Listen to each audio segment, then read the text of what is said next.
Okay, I will discuss questions 4 to 7 of the tutorials. Later on, if we have time, then we will talk about either the exercise that we did earlier on or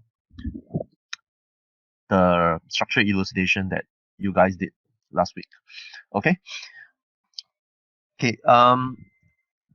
Okay. For question 4, right? For this particular questions, it's kind of like a synthesis questions.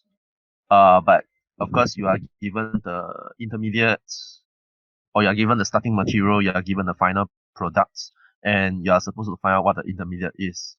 Okay, and you are given this substrate, which is a ether that you are not very familiar with. That is why they actually gave you this particular clue that the reactivity of propoxybenzene is similar to that of phenol. Okay, you need this particular clue to help you to look at the directing effects. Okay, so I will just straight away go into ChemDraw so that we can get the structures out. Okay, so I copied the questions over here. Okay, so in case you're not aware, the directing effect, as mentioned last year, they are all in your data booklet. So I will just go straight into your data booklets.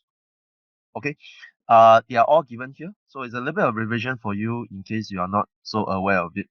So the nature of the directing effect is due to the nature of the group. Okay, whether is it donating or withdrawing groups. But there are certain withdrawing groups, especially the halogens, right? They are withdrawing, but the directing effect is to the second and the fourth position.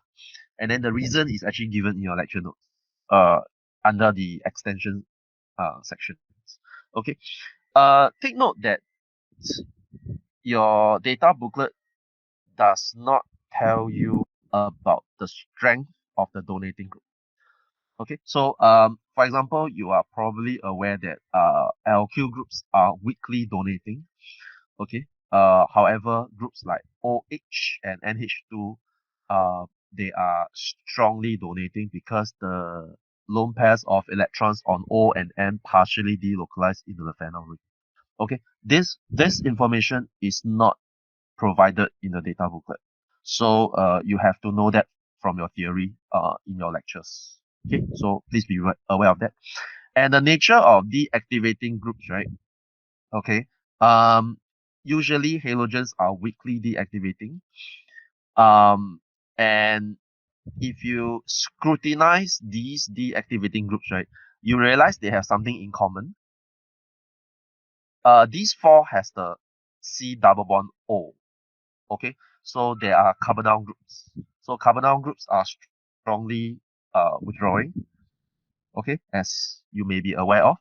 And then another one is nitro. Nitro is withdrawing due to the N double bond O, and then CN is due to the C triple bond N. So C triple bond N is actually quite similar to C double bond O. Okay, so usually we say that CN group is a mask form of a carbonyl group. There's a special one that maybe is not very apparent in your curriculum. That is the ammonium lah.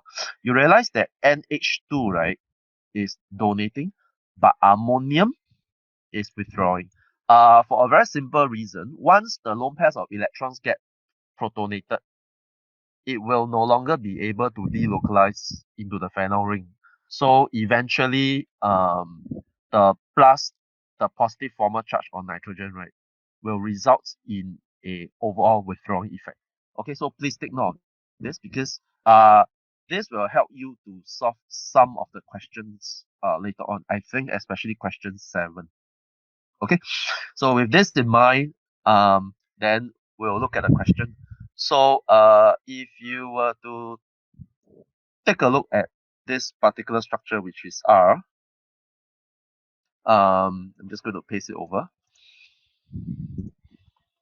Okay, if you look at the fact that the propoxy group is actually similar to OH, right? Okay, then you would actually expect a tri substitution to take place if you were to add bromine. Okay, you notice my last qualifying statement. If you were to add bromine. So if you add bromine, bromine will go into here, here, and here. Okay. Now,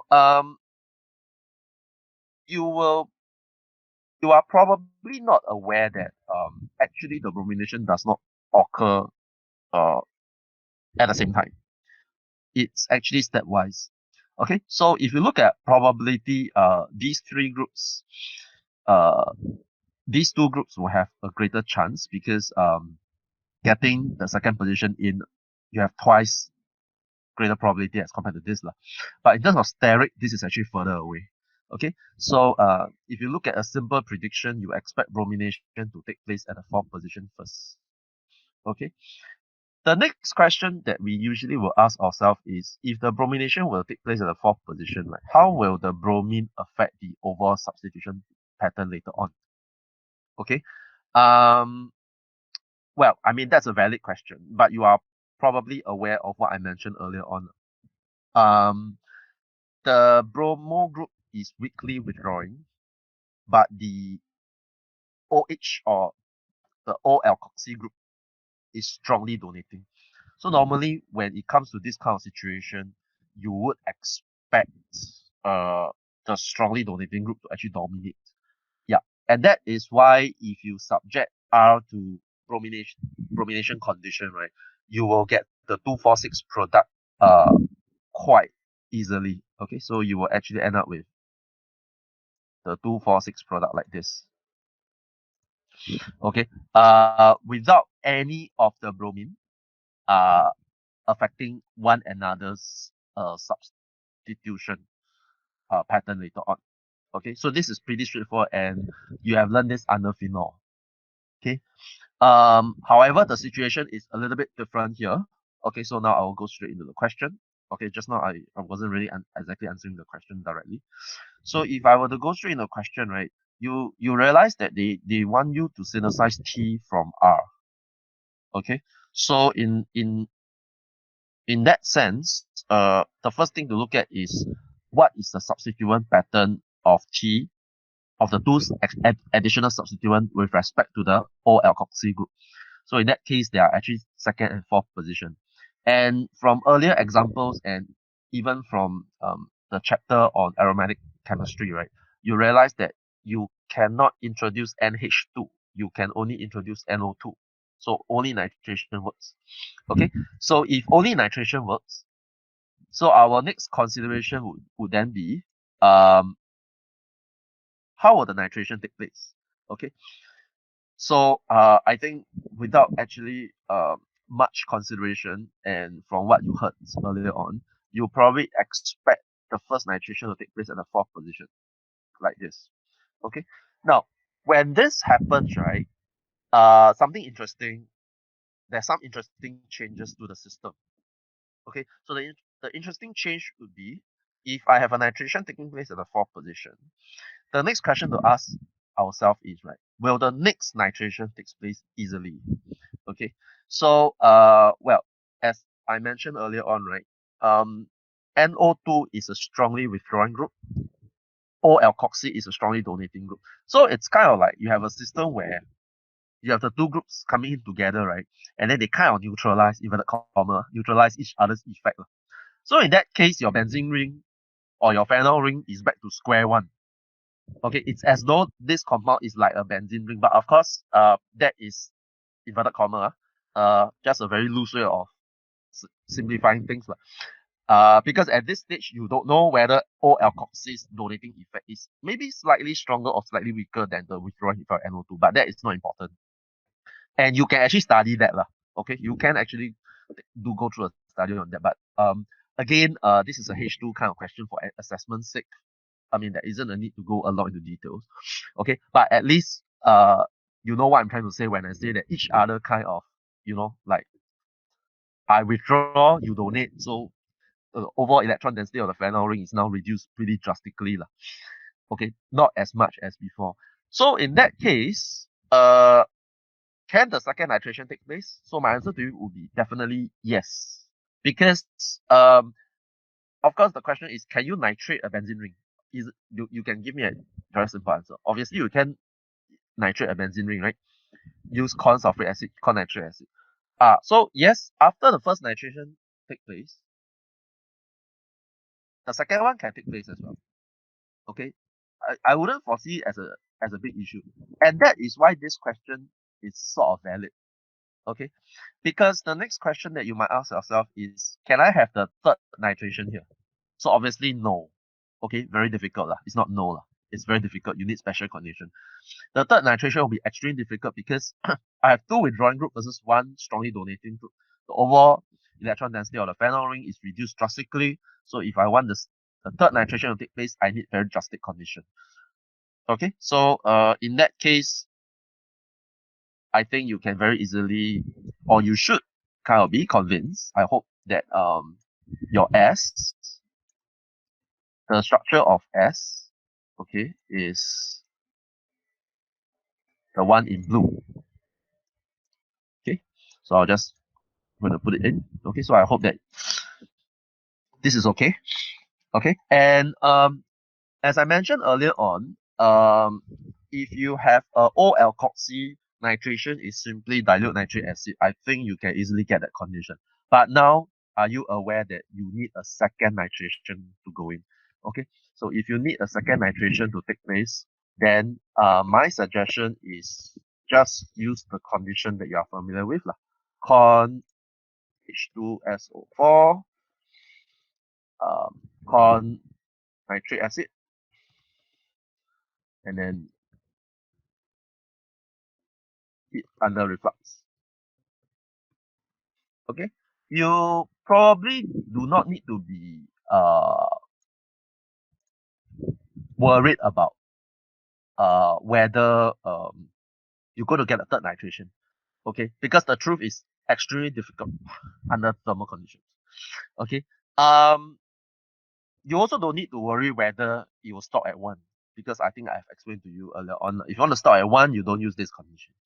Okay, yeah.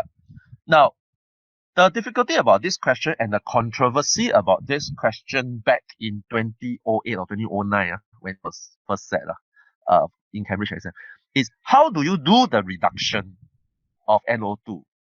Like, how are you going to perform the reduction? We call that selective reduction. Okay, that is difficult. Okay, that is difficult. But you have to bite the bullet, because the question is as it is. You get my point, right? As in, whatever you propose here, in that sense, it must work, and you only know of one solution. To be honest, you only know one solution. And what is the solution that you're aware of? On HCl, I guess, and then with tin, and then again heat under reflux. This is the only condition you are familiar with. Okay, but the question, of course, you have in mind is, if I put this, right, then wouldn't both be reduced at the same time? Yeah, I mean, that is the predicament that the student face in this kind of question. But then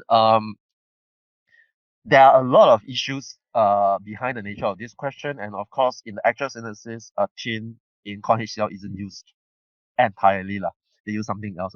So if you want to sort of get around the problem, you might just want to put in a word limited here. Okay, you want a limited here in order to control the reduction.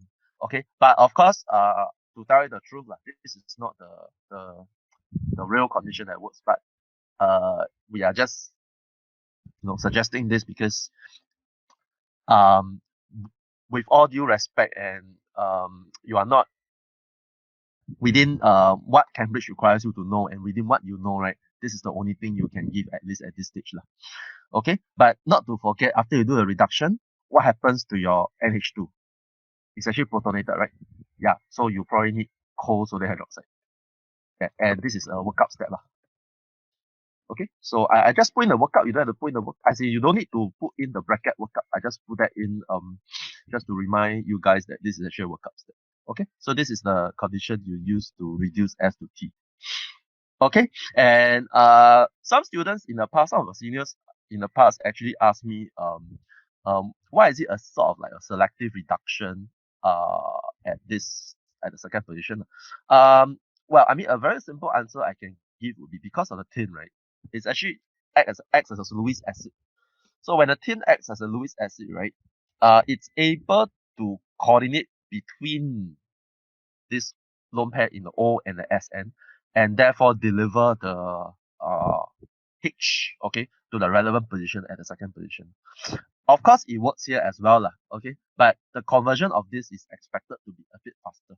So it's kind of like a kinetic control here. But of course, all these not really in your curriculum, don't really have to worry about it. If it ever comes out in an exam, just bite the bullet and write something like this. I think that will be perfect. Okay. Yep. And I think I talked a bit too much about this, but I think it's necessary because most of the time people ask a lot about this as well. The next part I'm going to talk about will be aspartame. Is a sweetening, artificial sweetening agent used in soft drinks. Okay, so it's a very simple question. I will not go into details. Okay, so basically name functional groups. Okay, so I need to quicken up the pace a little bit here, so to catch up some time. Okay, so this is aspartame. Okay, now I'm just going to zoom a bit more.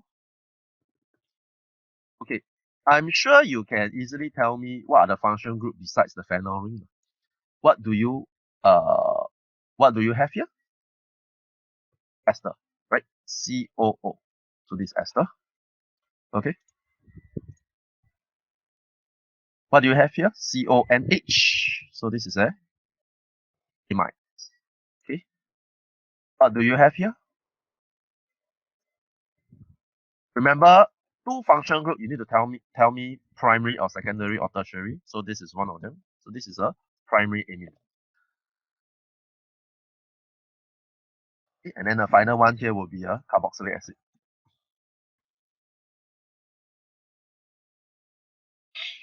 Okay. So this question will be quite trivial. And then the next part will be again not too tough. What happens if you add dilute hydrochloric acid? Okay, cold. The word is cold. Please remember this. There's a difference between cold and hot. When it's hot, right, hydrolysis may take place. When it's cold, hydrolysis will not take place. Okay? And only acid base. So when we have the word cold here, we are really dealing with the protonation of the primary amine. Okay, so I hope this is okay. Okay. Nothing else. Please don't hydrolyze because it's cold. Okay, unless they write hot. Okay, and nothing's going to happen to this. Remember, this is a carboxylic acid. Okay, some students, when they work on exams, they do it too fast and then they forget about stuff. Okay. Next thing is ethanol chloride. So again, for ethanol chloride, what is likely to take place? So again, for ethanol chloride, it doesn't react with ester, it doesn't react with amine, carboxylic acid, no. So only the primary amine. Remember, ethanol chloride is often used to react with amine to give you amide. Okay, because carboxylic acid and amine doesn't give you amide. Okay, they give you the salts instead. Okay, so if you write that in, then this is probably what you are expecting lah. So you are going to expect the formation of the amides. Okay, can I think this should be fine. Okay, I think with this we are pretty much done with question 4. Okay, then we move on to question 5. Okay, so question 5 asks you to describe the reagents and conditions you need to do hydrolysis. So again, please make a decision. Okay, please make a decision. Meaning you want acidic or alkaline hydrolysis. The reason is it will affect how you draw your product over here. Okay, so if you want acidic hydrolysis, then you draw acidic hydrolysis products. If you want alkaline hydrolysis, then you draw alkaline hydrolysis products. Okay, so I don't think I need to tell you how you should be doing. If you want acidic hydrolysis, maybe HCl, heat reflux. You want alkaline hydrolysis, sodium hydroxide here under reflux. Okay. Um, Reduction of amide is in your current syllabus 9729. So they actually use a very, I mean, it's a reagent that you're familiar with, lithium aluminum hydride. Okay, in dry ether. Okay, this is the answer. Please don't heat. Heating doesn't work. Okay, so lithium aluminum hydride in dry ether. Okay, so the reduction will take place, and the reduction of amide and ester, the product is different. If you reduce amide, you get the amine back. Okay, just the amine, which means in short, you remove the C11O. If you reduce an ester, you get two alcohols. Okay, so each side gets an alcohol. Okay, so there's a difference in the product. Okay, anyway, let's do the hydrolysis first. Okay, so I've drawn it here, so we can. Okay, I'm going to zoom out. Okay, now, first we look at this lah. Okay, if you look at this particular system, right, it has interesting functional group that you are not aware of. So I've highlighted in red. Okay. This is not a functional group in your syllabus. Okay. Okay, it looks like amide, but it's not an amide. Okay, it's not an amide. Okay. However, it behaves similarly to amide because it seems to be like a diamide like that. Okay, so you have here and here. So you expect if you were to, okay, let's say we stick to acidic hydrolysis. So if we stick to acidic hydrolysis, you expect the amide to be cleaved here and here. Okay, these two parts. Okay, so if I were to draw the product out, okay, I'm going to cleave here, here, okay, these two parts. Okay, and then after that, I'm just going to split them, and then I'm going to draw in the carboxylic acid. Okay, remember I mentioned just now, we are using acidic hydrolysis. Okay, but remember this is a hydrazine and it has a lone pair. Okay, I mean hydrazine, if it's not familiar, then it's like an amine lah. Okay, so there's a lone pair here, so you'll be protonated under acidic medium, so you should draw the protonated form. Okay, if you do it under acidic medium. Okay, so this will be your answer if it undergoes acidic hydrolysis. Okay, what if it undergoes reduction? Okay, so for reduction, you simply just remove the C double bond O, and that's it. Okay, so this is the reduction product that I've drawn on the right. Okay, yep. Okay, next we look at this phenobarbital. Okay, okay, this is an interesting molecule because it has a lot of interesting, or rather, it has a series of interesting connecting function group that I'm going to highlight to you. Okay, so this is the part. See, this is an interesting function group. Okay, so again, you don't know this. Okay, it looks like amide again. Cambridge purposely said it this way lah. It looks like amide, but it's not amide. Okay, it has a very long name. Okay, but I can tell you that it is actually a urea derivative lah. Okay, because this part comes from urea. Okay, and obviously this part is a dicarboxylic acid. Okay, but not to forget when you hydrolyze this, all your CN bonds get broken because they undergo amide-like kind of hydrolysis. So it gets broken here, here, here, and here. Okay, so there are several spots that the thing can break. Okay, so if I were to just draw the product out under, again, as I mentioned, acidic hydrolysis. So I'm going to first cleave here and here. I'm going to cleave these two parts. First, I'm going to draw them out slowly. Okay, so you're going to get this dicarboxylic acid. Okay, so I think this is fine. But not to forget, this urea, right? The CM will cleave also. So I'm going to cleave here. Okay, I'm just going to cleave here and here. Okay. We have two ammonia. Not gonna draw both, so I'm gonna cancel one. And acidic condition, ammonia will exist as ammonium.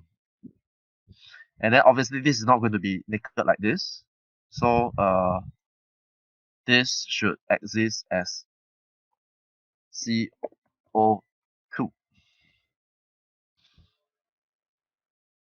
Okay, right? So remember this. Acidic medium, you get CO2. Alkaline medium, you either get carbonate or bicarbonate. Okay? Don't draw both. Okay? So you decide acidic or alkaline. Then you draw accordingly. Okay? Yep. And if I were to do reduction using lithium aluminum hydride and dry ether, what am I going to get? So again, you remove the C double bond O.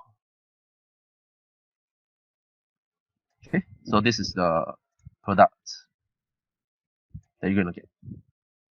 Okay, at the end of the day. Okay, yep. And I guess that's it for question 5. Okay, yeah, this was a Cambridge question as well. Okay. Okay, next question 6. Okay, so question 6, I need to maybe we discuss it over here first. Then after that we'll go into the details. Okay, so it's actually about a reaction that is not in your syllabus, but they provided you in the context of the question. So it's about a German chemist, this Hoffman, not the Royal Hoffman, not the Nobel laureate. This is someone else, long before the Nobel laureate Hoffman. Okay, so discovered that if I treat a primary amide with aqueous alkaline bromine, I produce primary amine with one less carbon. Okay, there is a new term here, but people please don't be alarmed. Primary amide. Okay, as I mentioned, you only need to label your function group as primary, secondary, or tertiary for alcohols and amines. Okay, anything beyond that, like amide, all this, don't need. So this is just a context for you. Don't get too worried about the terms. Anyway, if you don't know the term, it doesn't matter as well. It won't affect anything. Anyway, this is the overall equation. Okay, and then the details is given here because it actually goes through several stages. Okay, then I will go into ChemDraw now. I think it's easier to discuss from there. Let me try to remember the question. So first they ask you to construct balance equation. Then ask you to calculate oxidation state, reduce number of electrons on D lah, and then state other products. Okay, so I'll just go straight into the.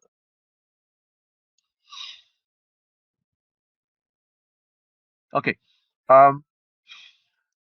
first, if I were to look at this amide, okay, at bromine I get this. So maybe let me draw it out first. It might be easier.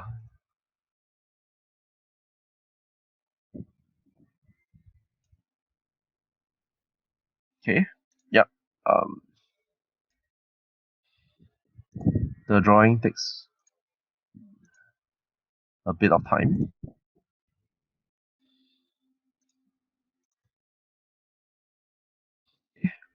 And then I'm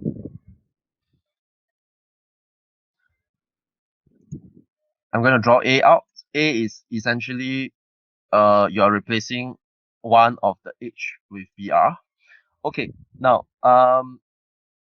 if I just simply going by common sense, actually this was a Cambridge question as well. So let's say if we are to use common sense, what do you think is the byproduct? the byproduct. Okay. Now, I mean, I think if I look at it in using in that sense common sense, right? N and H, there's an electronegativity difference between the two.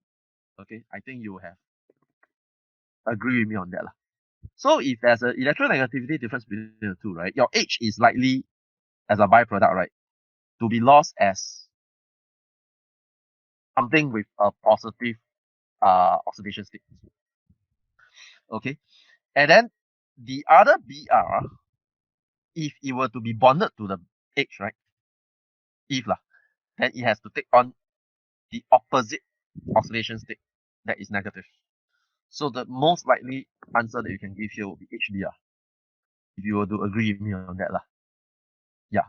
Okay. I mean, simply by using some chemical common sense, you should be able to come up with the answer HBr here. Okay, but I attempt to actually give you a little bit more details, like looking at oxidation state changes, etc.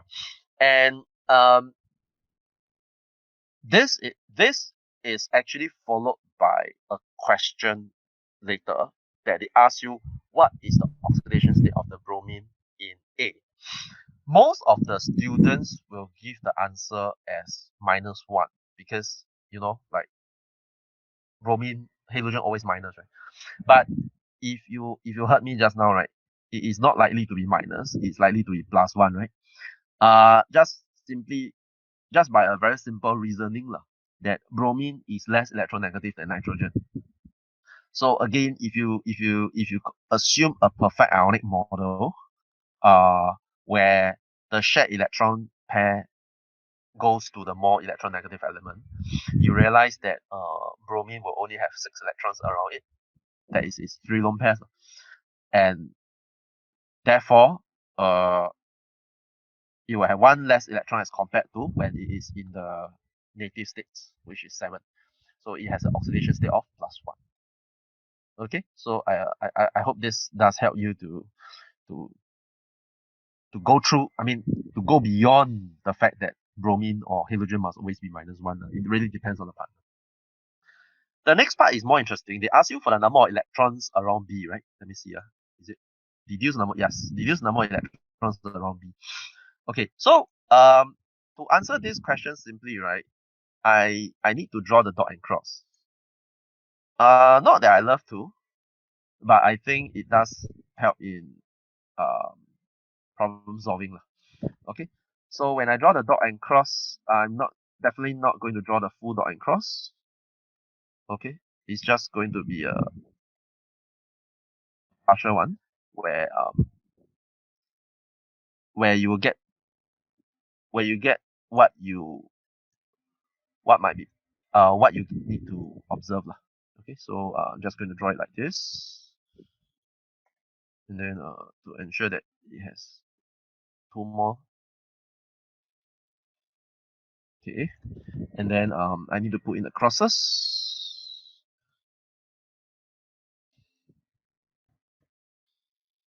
Okay. And just the crosses here, and then the crosses here, and then the elements H and Br. Okay. And then I think it does help wonderfully if I can put in all the crosses for the Br. Okay, and then obviously zooming in even more helps. Alright, and let me just remove all the red stuff, all the warnings. Okay, so that you can see. Okay, now again, as I always mention, right, common sense help a lot in problem solving. So in the process of getting B, right, okay, I'm just going to shift it like this. You eliminate HBr. Okay, remember this. So my question to you is, how are you going to eliminate HBr from here? Do you realize that there are 3 possibilities? There are 3 possibilities that you can eliminate HBr. Okay, meaning there are 3 ways. Okay, One way is both NBr and NH undergoes homolytic cleavage, like this.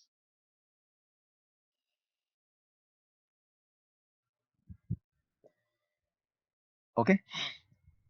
Now remember this, the condition doesn't change. The necessary condition for HBr to be formed. H and Br definitely one bonding electron pair. And then Br will have 3 lone pairs. You can't change that fact. Okay, you can't change that fact. You cannot just, H and Br only 1 electron between each other. No such thing. Okay, so with this idea in mind, right, if you look at N, right, how many electrons are there around N? So if you do a quick count, 6, right? 1, 2, 3, 4, and then this bonding electron pair, 5, 6. So 6 electrons around N. That makes perfect sense, right? Okay. Then some students will say that I'm biased.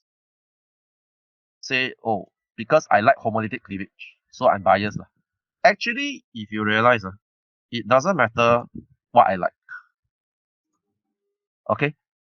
If you don't like homolytic cleavage, you can have heterolytic cleavage. So in this case, like this, and then like this. Okay? And then you realize the outcome is the same. The outcome is the same. 6 electrons around N. Okay? The outcome is the same. Then if you don't like this, I can show you another one. Same outcome as well. Okay, similar outcome.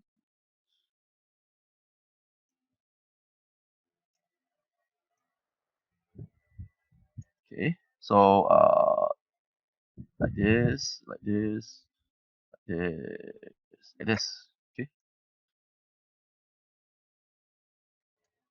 so the outcome is the same. Still 6 electrons. So at the end of the day, no matter what you do, the number of electrons around N is 6. Okay, so then of course you ask me, so which is the actual pathway?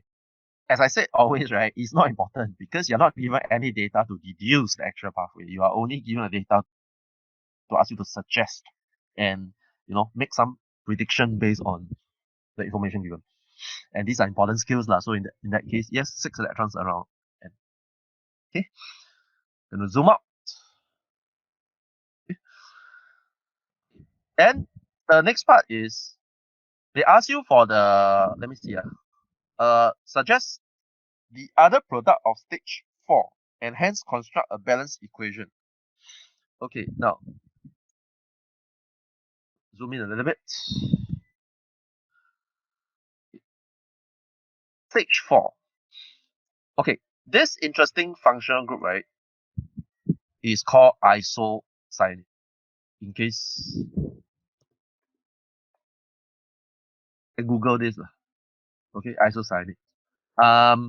It's a very important functional group in the polymer industry. Then again, of course, the question is, why is it important, right? Okay, I'm just going to draw it out first. O, you have an N, and then you have a C, and then you have a R here. Okay, it is important, right? Because it is flanked by 2, or rather the carbonyl-like carbons is flanked by 2 highly electronegative elements. Okay, N and O. That makes it quite unique. Okay, and it's often used for polymerization. You know your bowling ball, right? The poly is actually, there's a functional group called carbamate, right? It's actually made from isocyanate and NH2 lah. Okay, anyway, not important here lah. Anyway, okay, so you have CON, and then after that, okay, how do I predict what is the side product lah, or what is the other product?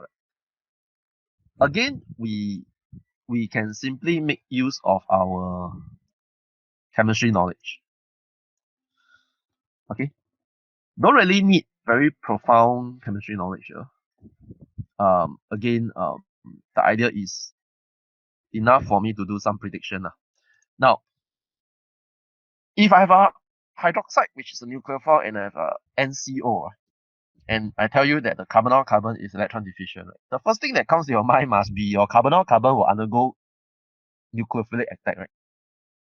I mean, okay, again, I am treading on thin ice, whether is it out or in or syllabus. Actually, as I said, it's not very important at this stage. Because what is important is how are you going to make use of the knowledge you have to help you solve the problem.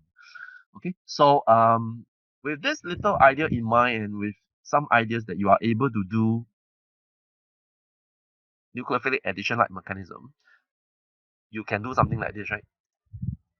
Okay, the OH minus attacks the carbonyl-carbon. And then what's going to happen next? What is going to happen next?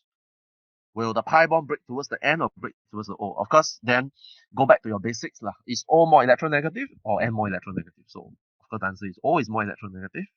So, it's likely to break towards the oxygen. So, if it breaks towards the oxygen, this is what you're going to expect, right? Correct. Okay. Now, just allow me to complete, not complete the mechanism, don't worry. Okay, not to complete the mechanism, but just allow me to complete just draw the intermediate out for you. Okay, because I think it's value in drawing the intermediate out. Okay, so let me just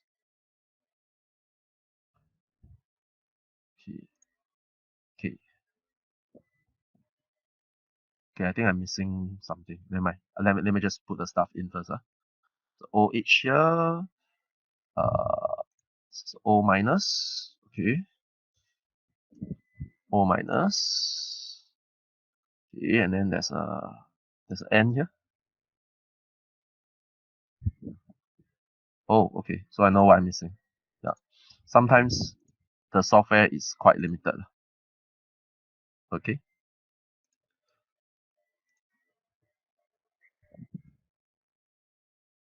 Okay.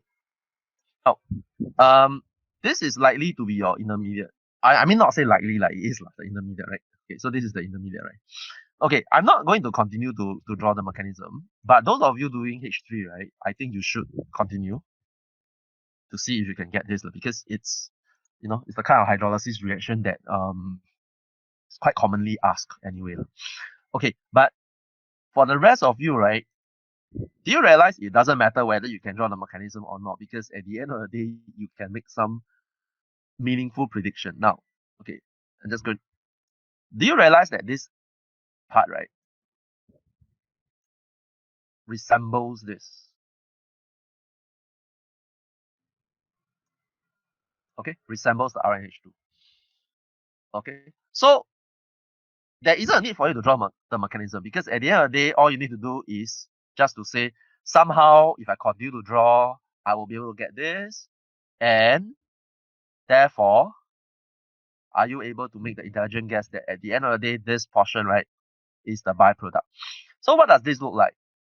A lot of people will say CO2. Okay, I think CO2 is a very common answer. But as I mentioned to you, is it possible for you to get CO2 in alkaline medium? Okay, is it possible for you to get CO2 in alkaline medium? So no, right? So in alkaline medium, you should get either carbonate or bicarbonate, right? So therefore, your byproduct is carbonate or bicarbonate, which means CO32 minus or HCO3 minus. Okay, so I'm just going to show you how I'm going to do the balancing equation. Okay, just a simple one. So R and CO. Just going to shift out here. R and CO. Okay, just a simple one, plus OH minus. Okay, so what product do you like? Okay. So okay, let's say you like bicarbonate lah, RNH2 plus HCO3 and minus. Okay, let's say you like this. Okay, if you look from the left to right, there's something else missing lah. Okay, now R is there, N is there. Okay, the H's.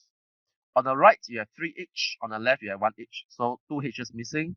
On the left, you have 2 O's. On the right, you have 3 O's. So 1 oxygen missing. So obviously, the missing link here would be plus H2O. Okay? Yeah, so this is how you balance it. And therefore, I predict that my byproduct is bicarbonate. HCO3 minus. Okay, so I hope this is okay with all of you. Yeah, if you choose carbonate, which means CO3 2 minus, then I think on the left hand side, it will be RnCO plus 2OH minus. Okay, so you just adjust your answer accordingly lah. Doesn't really matter. Okay, I think I've answered everything here. Yeah, so 6A is a bit is worth like discussing because a lot of chemistry involved. And those of you again I mentioned just now doing H3, you can seriously consider drawing from the isocyanate all the way to the RnH2 and then the hydrolysis products. Okay, I don't need to spend too much time on 4.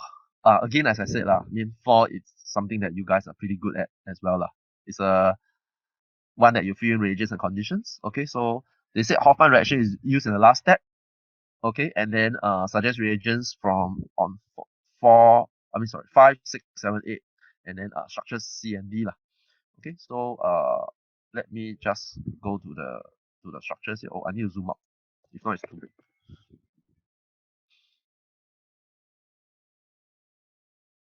Okay, you notice they already gave you the clue, right? They said that the last step is the Hoffman reaction, right? Okay, they kind of like mentioned that the last step is the Hoffman reaction. Okay, so in that case, you can easily tell me what your last compound is, I hope. Okay, it should be the amides, right?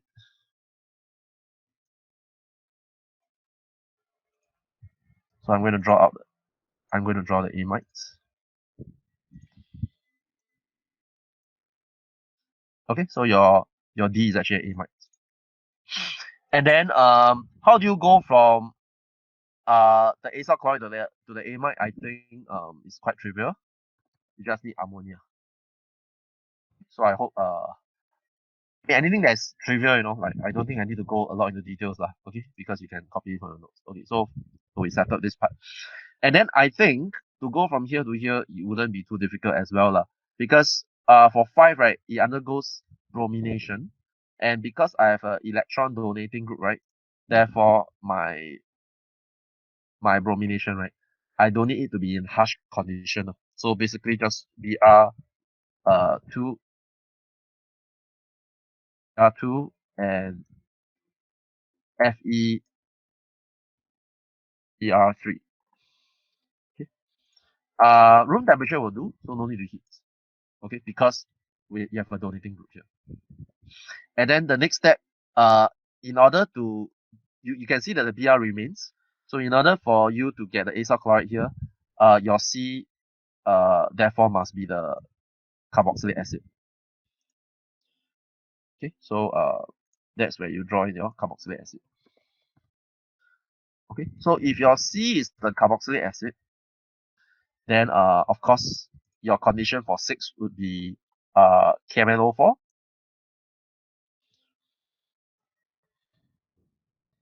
And then acidified with H2SO4. In that case, you need to heat under reflux. Okay, so you probably need to heat under reflux in order for the side chain oxidation to complete. Okay, and then of course your 7, okay, you need to convert to the acyl chloride, so PCl5. Okay, now people remember this. If you don't know whether is it solid, liquid, or even aqueous, don't put anything. But PCl5 is a solid. Aqueous will never work. If you put aqueous, it's straight away marked wrong. Okay, so PCl5 is a solid. Okay, so with that, I've completed question B. 6B.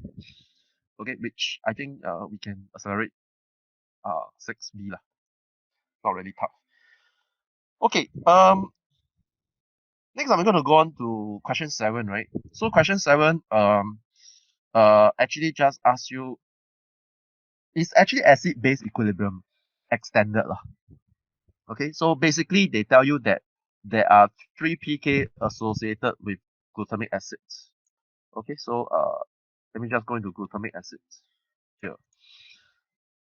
So there are 3 pK value associated with it, 2.1, 4.1, and 9.5. Now, please remember this is the terminology of amino acids. Okay, meaning, right, when we tell you the pK associated with blah blah, right? Okay, so I think you have done the exercise just now. Okay, you probably aware that carboxylic acid remains as carboxylic acid lah. Okay, but for amino, right, it is actually the protonated form that we're talking about. I hope you will recognize this lah. It's actually the protonated form we're talking about. It's never the NH2, because you can't lose the H for NH2, right? Because an amino group pKa is about 30 plus. This is 9.5. Okay, so obviously it's not 30 plus. Okay, then of course another thing that you might want to take note of is actually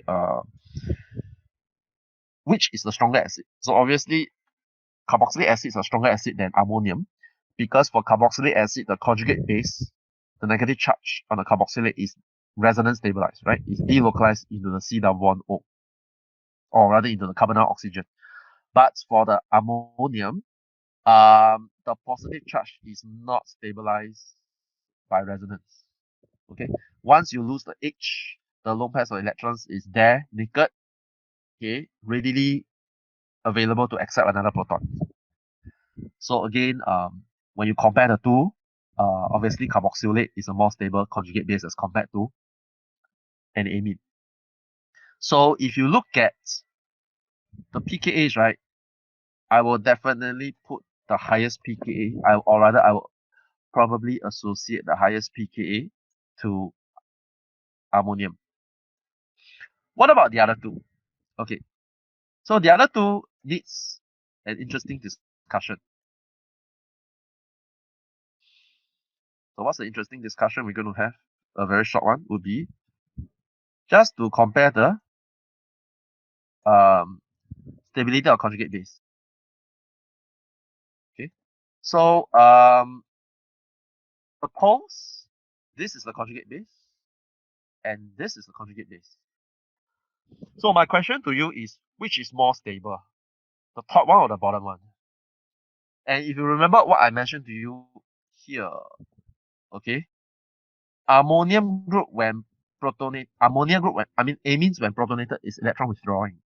So is it better to have a withdrawing group nearer to the carboxylate or further away? So I think the answer is obvious lah. Okay, so this conjugate base is likely to be more stable than this. So therefore, the pKa associated with this should be 2.1. It should be the more acidic one. And the one associated with this should be 4.1. Then with this idea in mind, you can easily answer this, right? The major species at the different pH. Okay, what is the major species at a different pH? Okay, so with this idea in mind, does it make sense that pH 1, which is way below 2.1, okay, everything will be protonated? Does it make sense? Everything will be protonated. Okay, so this is the major species at pH 1. Does it also make sense that at pH 3, okay, which is above 2.1 but below 4.1, this carboxylic acid will be deprotonated. Okay. Then does it make sense that at pH 7, which is above 2.1 and 4.1, these two will be deprotonated?